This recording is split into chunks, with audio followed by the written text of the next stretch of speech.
All right, gentlemen, welcome to yet another exciting episode of, whatever the fuck this is. Anyways, we're going to have to talk about economics a little bit. I know, not a very interesting subject, but it appears that Europe has surpassed China in GDP, and a lot of people are surprised. How is this possible? I mean, it's like I was told that if we're going into the Chinese century, China number one, China is the next world superpower, whereas the Europeans, Europe is economically moribund. There's no innovation. They do the non-removable plastic cap. Europe is weak. Yada yada yada. All of these things that stupid people tell themselves so they can sleep better at night. Anyways, I'm here to tell you that this should not have surprised anyone. It did not surprise me. That is because, well, we are a lot of people's thinking on economics is fucked. It's fucked from decades of greed goblin propaganda. So let's fix that by giving a couple of just let's try and fix that. The reason why Europe is economically sound and Europe is economically strong is because the European economy has very strong fundamentals. This is a little bit like sports, like boxing. If a boxer has good footwork, he's got a strong heart, he's got a strong chin, he's got good athleticism, so he can move around, he can go the distance. He can just keep working the jab and a couple of basic straights and still basically just defeat any flashy boxer like some of these slugger types that just don't know how to box. They don't know how to slug. Well, that's Europe for you, as opposed to the other, like the global competitors. Those would be America, China, Russia, Brazil, India, etc., etc., etc. The European Union, yeah. So, first of all, let's face facts here. Like, China is not food independent. China cannot feed its own population. China imports massive quantities of food from Europe in many cases. So, for example, one thing I don't know if anyone knows is that Poland exports a shit ton of pork to China. And that's just Poland. That's one not particularly prominent European country. No offense to Poland, of course, but it's a big club. And whereas the European continent, it's not just that we grow our own food. Here's where it's getting interesting. For the most part, we make our own seeds. Now, a lot of people don't know this, but modern farming is not like traditional farming where you grow a certain amount of crop to be your seed crop, right? So that's called in English usually the seed corn. Uh, you don't do that. What you do is you plant your entire seeds, and then later on you buy seeds from the Sneed and Feed store. Sneed's Seed and Feed store, and that also happens on a country level, and it's usually people buying seeds from the Netherlands. Yeah. Yeah, it's that top heavy. Like, the Netherlands is the world's seed bank. Most people don't grow their own uh, seed crops. They buy seeds from the Netherlands. It was a bit of a mind-blown situation in 2020 when Russia lost the ability to grow potatoes because of the sanctions from the European Union, which included the Netherlands, which included the seed for potatoes. And now Belarus has also lost the ability to grow potatoes because of the same reason, right? Fundamentally, these people did not have potato seeds, so they cannot grow potatoes without the Netherlands selling them seeds. And this is another stupid thing that Donald Trump did, and actually Elon Musk, when they gutted the American seed bank. Now America is going to be, I mean, of course Americans grow their own seeds about for some crops, but for the most parts, yeah, that's what the European Union does. That's what the Netherlands does specifically. Moving on, another fundamental of the European economy, which is very solid, actually the most solid in the world, that's machine tooling. Now, if you want to have an industrial economy, like the Chinese, they're going to be the world's workshop, the world's factory. You're going to need machine tools. But not everybody can manufacture machine tools.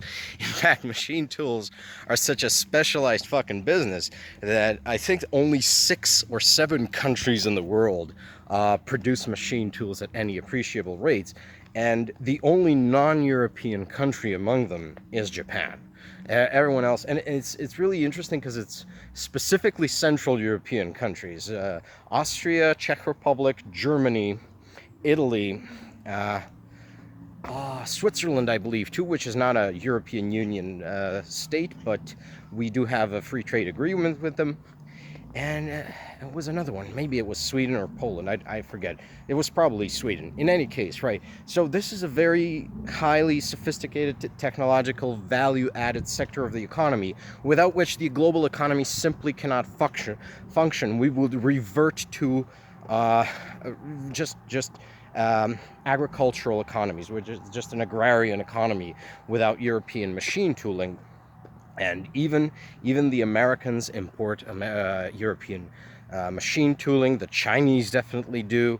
The Koreans, it's like everyone who wants to have industry needs to deal with these European states. I think a lot of you also already know that the chips thing, right? Most of the chips are manufactured in Taiwan, but the machines to make the chips, they're all manufactured in the Netherlands. It's not like you cannot bypass Europe in the chip wars. If you try to, you're just going to get, yeah. The problem is, of course, and now we're talking about technology, right? Let's move into technology, because I hear this a lot. Europe is technologically stagnant, it's lacking innovation, but China and America and they're technologically forward. Well, actually, no. But here, I'm not going to use, empiricism. I'm not going to give you facts. I'm going to have to ask you to shift your attitude, to shift your perception of what is technology and what is innovation. See, in America, there is a problem known as greed goblins. These are, of course, extremely wealthy people who believe their extreme wealth makes them better than everyone else. And greed goblins in America, they have recently come to light due to the excesses of Elon Musk, of Peter Thiel, Jeff Bezos, Mark Zuckerberg, all of these disgusting people who are trying to turn America into a neo-corporate, neo-feudal shithole, and Donald Trump is, of course, helping them do it.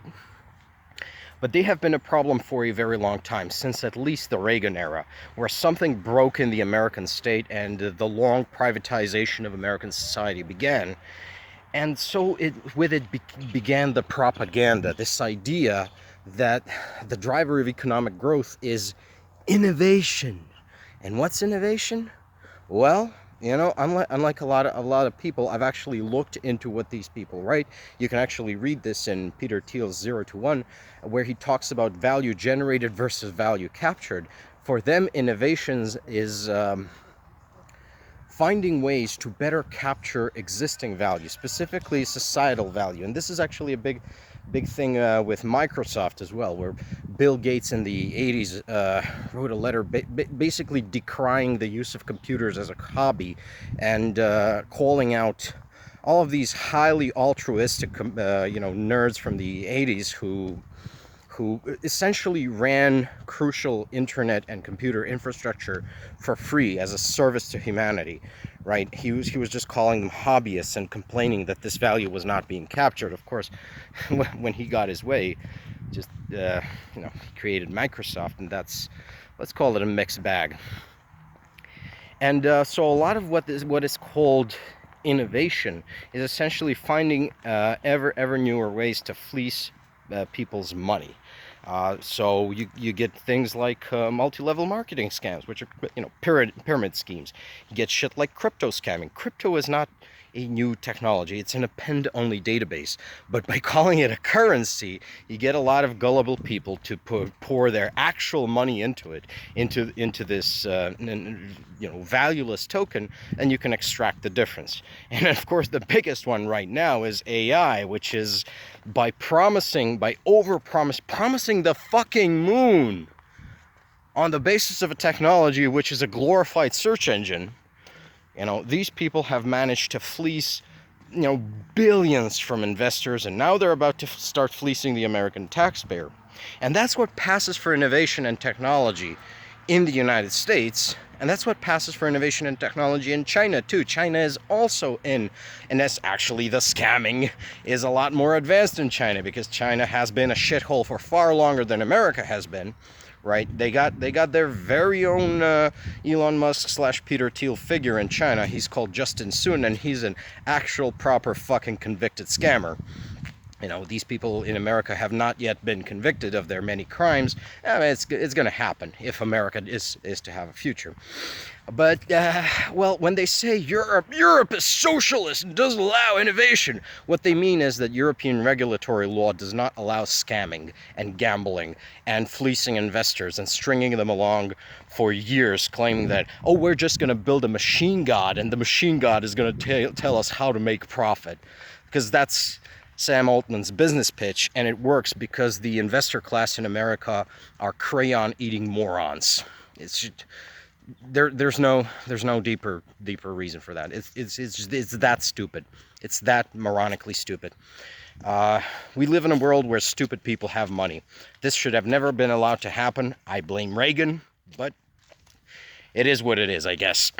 So yeah, do not be surprised that the continent with the strongest economic fundamentals has outgrown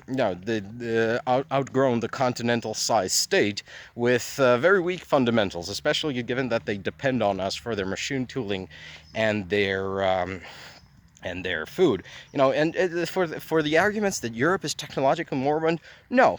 But the technology that Europe invents is not something you're going to see as a consumer. It's usually in the B2B sector. It's all the ways in which, life gets incrementally better by smaller and by small, almost imperceptible ways. But yeah, it does. Like the fucking bottle cap thing, which everyone pretends to hate. You know how many times I have dropped my bottle cap and became unusable because it fell on the ground, and now you got to drink the whole thing because you can't close the bottle?